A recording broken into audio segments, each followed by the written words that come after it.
Donc, et pendant ce temps, Simone Veil, ça retrace l'histoire des femmes en France, de la condition féminine en France des années 50 à nos jours, à travers 3 lignées de femmes sur 4 générations. L'idée, c'était de rappeler aux nouvelles générations que vous venez éviter d'y retourner. Et j'ai eu l'idée au moment de l'affaire Strauss-Kahn. Voilà. Comment vous avez réussi à mettre en place la pièce? En fait, voilà, donc il y a eu, à l'époque j'étais chroniqueuse au Coup de Roi à France Inter, j'avais déjà fait 2-3 chroniques sur le sujet, et puis il y a eu la petite phrase de Jean-François Kahn, ce n'est jamais que trop sage une femme de chambre. Et cette petite phrase m'a énormément heurtée, je me suis dit c'est pas normal qu'en France, en 2011, des femmes et des hommes, dans un pays où des femmes et des hommes se sont battus pour nos droits, on puisse entendre des choses comme ça. Et moi qui venais du seul en scène, j'ai tout de suite eu l'image de 3 femmes sur un banc avec un personnage extérieur comme ça qui venait rappeler les lois. Ce qui m'est venu en premier, c'est l'histoire de l'avortement, parce qu'effectivement on ne pouvait pas parler de l'avortement librement dans les années 50. Voilà comment l'idée est venue. Et puis j'en ai parlé à 3 comédiennes qui m'ont dit que c'était une super idée. Moi j'avais déjà beaucoup de choses écrites sur le sujet, parce que c'est un sujet qui me travaille depuis des années, et c'est comme ça que je suis arrivée à écrire cette pièce. Est-ce que vous êtes inspiré des personnes de votre entourage qui peuvent adapter les...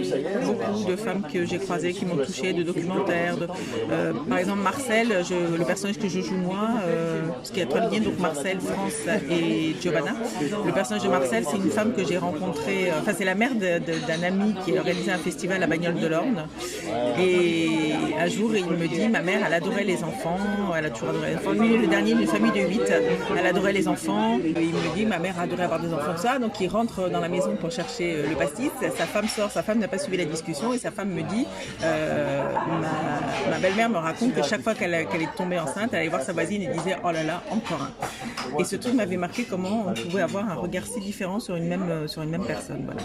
Et ça, c'était Marcel. Après, pour le personnage de France, je suis allée visiter le musée de Chaumont-Haute-Marne, et il y a un département qui est dédié à la ganterie, parce qu'il y avait une ganterie à l'époque dans cette ville, et donc cette ganterie a été dirigée par les femmes pendant la guerre, et elles ont doublé le rendement. Et voilà comment j'ai créé le personnage de France. Du coup, j'ai imaginé que Marcel avait pu travailler dans cette ganterie comme couturière pendant la guerre. Et le troisième personnage, pour moi, enfin il n'est pas spécifié dans la pièce, mais dans la construction du personnage, en fait elle est cliente de Marcel, parce qu'à l'époque la confection n'existait pas, on faisait robe sur mesure, donc c'est une cliente. Alors au début, Giovanna n'était pas italienne, elle était française, c'était Jeanne, mais comme on a eu à un moment donné une comédienne italienne qui avait un très fort accent, je me suis dit autant l'exploiter, et du coup ça m'a aussi permis d'apporter autre chose aussi dans ce personnage. Voilà. Sur scène, il y a une femme qui joue Simone Veil. Voilà, Simone qui veille. Simone qui veille, c'est ça, qui fait des petites interventions en cours de route un peu cinglantes. Comment vous avez réussi à faire un truc de prendre possession de Simone Veil et d'arriver à faire un personnage en disant c'est Simone Veil? Est-ce que vous aviez eu peur de réaction de personnes qui ne reconnaissaient pas Simone Veil dans... Non, pas du tout, parce que pour moi, dès le départ, c'est pas Simone Veil. Pour moi, c'est vraiment Simone qui veille, voilà. Parce que je voulais vraiment rendre hommage. En fait, ce spectacle s'est fait en plusieurs temps. Par exemple, la chanson de la fin, c'est une chanson que j'avais écrite comme ça, chez moi, sans aucun objectif, en 2003. C'était une parodie de Belle, de la Notre-Dame de Paris. Et puis un jour, Simone Veil est venue pour les 50 ans du planning familial à la Fnac Saint-Lazare. J'ai voulu lui offrir le texte et j'ai pas pu. Parce qu'en fait, dans la salle, il y avait tellement de gens qui étaient contre l'avortement, d'intégristes cathos, j'imagine, que voilà, elle a été emmenée par les gens de la sécurité, parce que ça devenait vraiment très violent. Et donc, je suis restée avec mon petit texte à la main et je n'ai pas pu le lui donner. Ce qui fait que quand j'ai cherché le titre de la pièce, ça m'a paru tout naturel de mettre cette chanson et de lui donner ce titre-là. Et du coup, le personnage extérieur est devenu de lui-même Simone, en fait. Simone qui veille, voilà.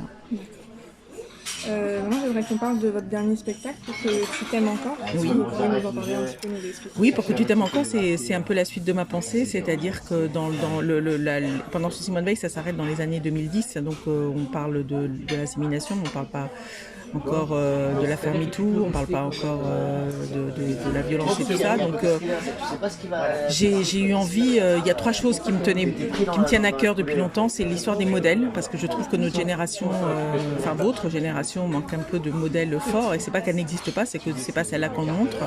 L'autre jour, c'était très drôle, j'étais dans la rue, j'ai vu arriver une jeune fille, j'ai cru que c'était Kim Kardashian, tellement c'était exactement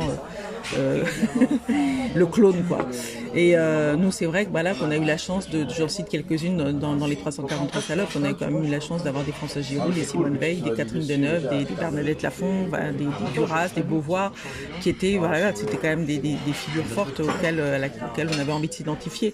Là, c'est vrai que je trouve ça, après c'est de mon point de vue de vieille, donc mais c'est vrai que je trouve ça un peu pauvre d'avoir comme modèle que des femmes qui rêvent d'être mères ou de se maquiller. Donc voilà, même si je trouve que le maquillage est très important. Donc il y a déjà ça, l'importance des modèles, et donc je l'ai construit comme ça. C'est comment je me suis construite à travers des modèles en choisissant volontairement des femmes qui étaient assez puissantes sexuellement, on va dire. Ensuite, il y a le fait que, effectivement, après l'affaire MeToo, qu'est-ce qu'on fait? Est-ce qu'on reste des victimes ou est-ce qu'on va enfin vers notre puissance? La troisième chose, c'est qu'effectivement, j'ai fait pas mal d'actions culturelles dans les collèges et les lycées avec sur Simone Veil. Et ce qui ressort, c'est qu'il y a un vrai manque de communication au niveau de la sexualité. C'est-à-dire qu'il n'y a pas d'éducation sexuelle et que les jeunes sont tiraillés entre la violence du porno et cette façon qu'on a de toujours leur parler que de danger, que de performance, que de précaution. Et moi, ça fait 3 ans que je collabore avec Brigitte Lahaie et que j'ai appris à parler de sexualité très naturellement, et ça m'est arrivé donc de parler avec les ados qui sont venus me remercier en me disant jamais on nous parle de sexualité comme ça. Donc je me suis dit peut-être que ces 3 points sont importants, parce qu'une adolescente sur 4 ne sait pas qu'elle a un clitoris, une femme sur 5 ne sait pas où il se trouve, etc. Donc comme je dis dans le spectacle, 35% des femmes n'ont jamais vu leur clitoris, alors que 100% des hommes ont vu leur bite. Donc il y a quand même un équilibre à rétablir. Voilà. C'est ça que c'est mélangé. Donc j'ai construit ce spectacle en partant de thèmes, mais aussi j'avais envie de rétablir aussi une espèce de vérité, parce que bien sûr qu'on parle des porcs, etc., mais aussi des hommes qui font des choses pour les femmes. Et je voulais un peu rétablir l'équilibre à travers justement des chroniques que j'ai faites sur des sujets comme un Indien qui s'appelle Arunakala Murugananta, mais qui lui a mis au point des serviettes hygiéniques pas chères pour les femmes indiennes, puisqu'il y a quand même 500 millions de femmes dans le monde qui n'ont pas accès à des protections périodiques quand elles ont leurs règles. Il y a aussi la vraie histoire de Wonder Woman, parce qu'en fait Wonder Woman a été créée par un homme qui était féministe, des petits clins d'œil comme ça, et puis l'idée de dire aux femmes, regardez votre puissance, regardons-nous en modèle, regardons-nous en sœurs, regardons-nous en complices, et avançons ensemble, quoi. Et plus on verra notre puissance, plus on verra à quel point les hommes sont pris dans des méandres, et que revenir en arrière pour les soutenir ne les fera pas avancer. Au contraire. Voilà cet enjeu ambitieux qui est Pour que tu t'aimes encore. Et du coup, vous parlez beaucoup du rapport au corps et à la sexualité dans Pour que tu m'aimes encore, mais même dans Révérence Simone Veil, il y a quand même ce lien avec le corps de la femme. Qu'est-ce que vous auriez aimé qu'on vous dise à l'âge où vous découvriez votre corps, votre sexualité? Qu'est-ce que vous auriez aimé qu'on vous dise et que vous aimeriez qu'on dise aux jeunes filles de nos jours par rapport à leur corps au moment où elles se découvrent? Je pense que... Alors moi, j'ai eu la chance, comme je raconte dans Pour que tu t'aimes encore, j'ai eu la chance qu'une amie m'a un peu éclairé sur mon anatomie. Il m'a fait découvrir effectivement mon clitoris à 17 ans. Et je pense qu'effectivement, si on veut faire de nos filles des femmes et non pas des victimes, je pense que la connaissance du corps, elle est essentielle. Mais c'est aussi pour les garçons, c'est pareil, parce que quand on leur inflige le porno, c'est la même violence, quoi. Donc je pense que pour pouvoir mettre des limites à l'autre, il faut se connaître soi. Plus on se connaît soi, plus on sait comment se donner du plaisir, plus on peut mettre des limites. Après, évidemment, pas à l'abri d'un taré qui nous saute dessus en pleine nuit, mais voilà. Mais en tout cas, de façon, dans un rapport à peu près normal, je pense que c'est essentiel de savoir quand est-ce qu'on se sent apte à dire oui, quand est-ce qu'on se sent apte à dire non, et que ce non soit un non. Voilà. Et que les garçons, de l'autre côté, l'éducation qu'on leur apporte soit aussi... c'est-à-dire que si on arrête de les élever comme des petits maris, des mamans divorcées, et plutôt pour en faire des hommes, ça aussi, on leur apprend aussi qu'une femme... ça peut dire non, ça peut dire oui, et quand elle peut dire oui, elle peut aussi prendre les devants, elle peut aussi être dans le désir, elle peut avoir des pulsions aussi. Donc voilà, je pense que c'est toujours la même chose, c'est l'éducation et la connaissance. Voilà. Et plus on est éduqué, plus on a une connaissance, plus on a une conscience de qui on est, plus on a une valeur de qui on est aussi, plus on peut exprimer ses désirs et surtout ne pas être forcément dans l'attente, parce que souvent c'est aussi parce qu'on est dans l'attente d'amour, de réparation, de tout ça, qu'on accepte des choses. Et non, c'est d'abord se donner à soi ce qui est important pour soi, et ensuite on accueille l'autre. Pour revenir sur votre carrière, un peu sur votre situation de femme en tant qu'artiste, metteuse en scène, est-ce que vous avez eu des expériences que vous avez dû faire face à du sexisme dans le milieu artistique? Moi, j'ai pas eu ce sentiment-là parce que, déjà oui, déjà dans les années 90, qui est le moment, entre les années 80 et 90, il y a vraiment eu quelque chose qui s'est passé qui fait que on n'était plus dans cette lutte d'homme-femme. Et moi, c'est vrai que chez moi, dans ma famille, le plus misogyne des deux n'était pas mon père, mais ma mère. Donc moi j'ai vraiment eu un père qui m'a poussé à faire des études, qui m'a apporté une machine à écrire, qui m'a laissé son stylo quand il est mort, voilà. Donc il y avait comme ça, il m'a poussé et j'ai toujours écrit mes projets, j'ai toujours monté mes projets. Donc j'ai pas été dans cette attente et dans ce besoin de séduction ou d'image. Je pense qu'effectivement quand on est plus comédienne pure et qu'on attend après le casting, qu'on attend après le metteur en scène qui va vous choisir, etc. La relation n'est pas la même. Voilà. Et je pense qu'effectivement, là, ça peut être plus compliqué. Je pense qu'effectivement, j'ai peut-être moi fait davantage peur aux hommes que les hommes ne m'ont fait peur. D'accord. Donc vous n'avez pas forcément vu une évolution entre le début de votre carrière, comment les femmes étaient considérées, traitées dans votre milieu par rapport à aujourd'hui? Je pense qu'elles ont toujours été traitées avec le même envie ou désir, voilà, mais qu'aujourd'hui on en parle. Mais je pense que ça a toujours été ça. Ça a toujours été ça. Des femmes comme Monroe, l'image est toujours très très importante. De toute façon, pour les femmes, l'image est super importante. Prenez un homme politique, prenez une femme politique. Déjà, elles sont plus discrètes, parce qu'aucune ne s'est jamais fait choper en train de se tricoter le clito. Donc je pense que voilà. Ma prochaine chronique, je vais la faire là-dessus, la sexualité des politiques. Donc voilà, c'est... Moi, en tout cas, j'ai eu cette chance de pas vivre ça.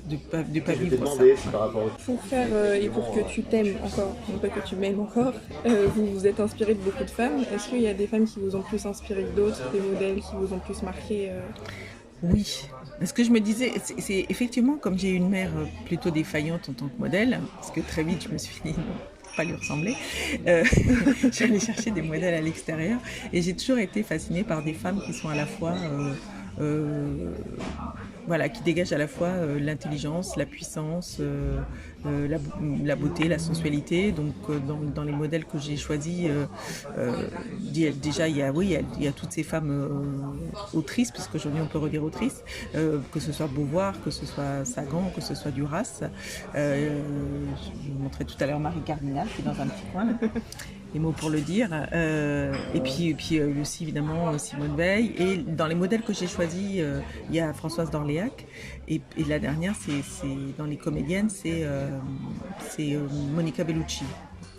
La dernière c'est Brigitte Lahaie, mais dans ce que je veux dire de la puissance de la femme, voilà, c'est cette femme qui pour moi n'est pas forcément une excellente comédienne, mais en tout cas qui est alignée dans ce qu'elle est, et c'est très agréable.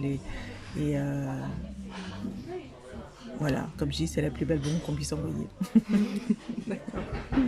Est-ce que je peux vous laisser le mot de la fin pour si vous vouliez l'adresser aux personnes qui nous suivent sur l'association? Alors, aux personnes qui suivent l'association, je voudrais juste dire aimez-vous. Aimez-vous d'abord, ça c'est très important. Restez pas dans l'attente de l'autre. Et pour les femmes et pour les hommes, c'est ça. En fait, c'est ça ce que j'ai compris ces dernières années, c'est que on a tendance à attendre de l'homme qui nous donne une place, mais c'est pas comme ça que ça se passe. Je pense qu'on se plante. L'autorisation, elle est de nous-mêmes par rapport à nous-mêmes, par rapport à notre idée, par rapport à ce que j'ai fait dans les Simones, c'est-à-dire quelle femme je suis en fonction de la mère dont je viens, la grand-mère, l'arrière-grand-mère. Et du coup, si nous on fait ce travail-là en tant que femme, ça aidera peut-être les hommes à le faire de leur côté. Voilà. Donc on pourra se retrouver quand on saura peut-être d'où on vient, et là peut-être qu'on avancera enfin ensemble.